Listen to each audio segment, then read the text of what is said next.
Masayang araw sa inyo at dahil Sunday today, halika, samahan niyo kami sa mga ganap namin today. Pagkatapos lang namin ditong magsimba at ang goal namin for today ay pumunta sa Asian store. Oh, my big boy. Oh. Whew. Now you gotta put your legs down. Ito pala ang Kimchi Mart. Isa itong Korean market na may layong 1 hour mula sa bahay namin. Meron namang mas malapit na Asian store mula sa amin, mga 20 minutes drive lang. Pero syempre, dahil bago ito, gusto lang naming i-check kung ano ang mga tinitinda nila dito. At dahil nga isa itong Korean market, kasagaran ng tinda nila dito ay Korean food. Pero marami pa ding pagkain yung parang familiar sa amin, yung mga napapanood namin sa mga K-drama. May mga iilan-ilan din naman silang mga Filipino food dito, gaya ng mga sausages, tocino. May mga Filipino snacks din sila. Dito nga, kumuha kami ng ubi na pillows kasi gustong-gusto yan ng asawa ko. May mga Korean candies at chocolates din sila. Ang sasarap tignan, parang gusto ko silang bilhin lahat. Madami din silang variety ng mga frozen seafoods. May shrimp, octopus, squid, at iba't ibang klaseng mga isda. Marami din silang flavors ng seaweed dito. Ang sarap itry lahat. Nag-ikot-ikot pa kami sa buong store. Eto nga, nakita ko itong black garlic. Meron pala nun. Sobrang dami din nilang option ng mga marmalades, jam, at iba't ibang klaseng tea. Tingnan nyo naman yung mga pagpipilian nyo, oh. Hanggang sa dulo yun. May mga meat din sila for shabu-shabu or hot pot. Kaya kung gusto nyo mag-shabu-shabu sa bahay, ay pwedeng-pwede. Meron din sila dito mga ready-to-go na food like kimchi, tteokbokki at marami pang iba. Eto, nakakita ako sa isa sa mga paborito kong isda. Hasa-hasa ang tawag nito sa amin. Masarap tong pangpaksiw. Eto, kumuhang ako ng 2. May mga fresh seafood din sila dito. Meron nga ditong ulo ng salmon at saka salmon belly. Naku, ang sarap niyang pangsigang. Nakakita din pala ako dito ng mga mamasitas na seasoning. Malaking tulong kasi yan para hindi ka nagagawa from scratch ng mga sarsa at marinades. Kumuha din pala kami dito ng sardinas. Ligo yung brand ng meron sila dito. At meron din silang mga canned vegetables and fruits dito, gaya ng langka. At syempre, meron din silang mga selection ng fresh fruits and vegetables. Compared doon sa Asian store na parati naming pinupuntahan dahil mas malapit sa bahay, medyo mas konti yung selection nila dito ng mga prutas at gulay. Pero okay lang kasi nakakita ako ng string beans dito. Wala kasi nun dun sa Asian store na malapit sa amin.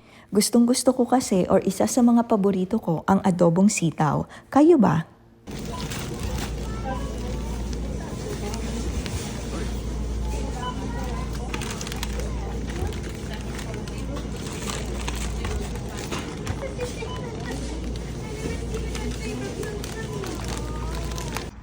Fries and drinks. And drinks, my drinks. Okay. Don't forget my drinks. What do you want? Fries. Fries. I want drinks. I want the burger. You want a burger? Pagkatapos naming mag-grocery ay kumain naman kami. Yung katapat ng kimchi market ay iba't ibang mga kainan, kaya dito na lang kami pumunta. Meron ditong Mexican, Italian, Asian at syempre American food spots.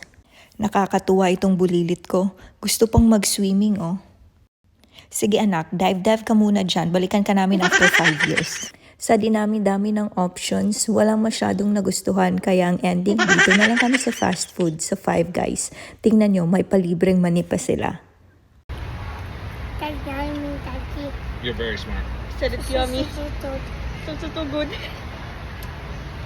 Pagkatapos namin kumain, ay dito naman kami pumunta sa Spirit Halloween. No! No! Under your bed and turn your dreams into No! nightmares. Daddy! No! Nakakatawa talaga yung reaction ng anak ko. Takot kasi siya sa mga Halloween decorations. Dito pala kami pumunta kasi bibilhan namin siya ng Halloween costume. Mamayang gabi kasi ay trick or treating na. Hindi ito natin ginagawa sa Pilipinas. Pero dito sa Amerika ay sineselebrate nila. Ang cute naman ng saging na to. Nag-ikot-ikot pa kami sa buong store at napakarami nilang mga options ng mga costumes for all ages. Dito muna kami pumunta para sa mga bata.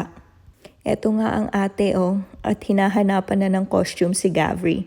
Isinusukat or trinatry talaga muna namin yung mga costumes para kay Gavri para sigurado kaming kakasya talaga sa kanya at komportable siya. Eto nga, at may napili na siya. Syempre, sino pa ba kundi si Mickey Mouse. Kumpleto ang store na to, merong mga costumes for all ages at saka mga decorations na din.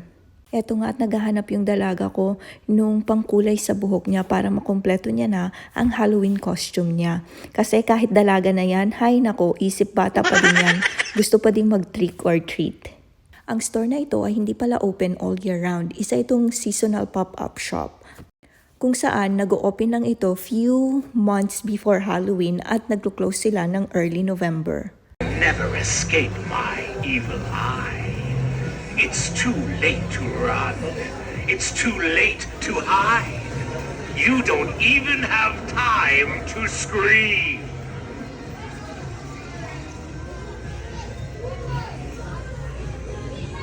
After namin sa Spirit Halloween ay ito, umuwi na kami.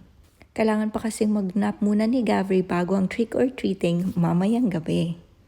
Eto pala yung mga napamili namin dun sa Korean market. Sana nag-enjoy kayo sa panunood sa mini vlog na to.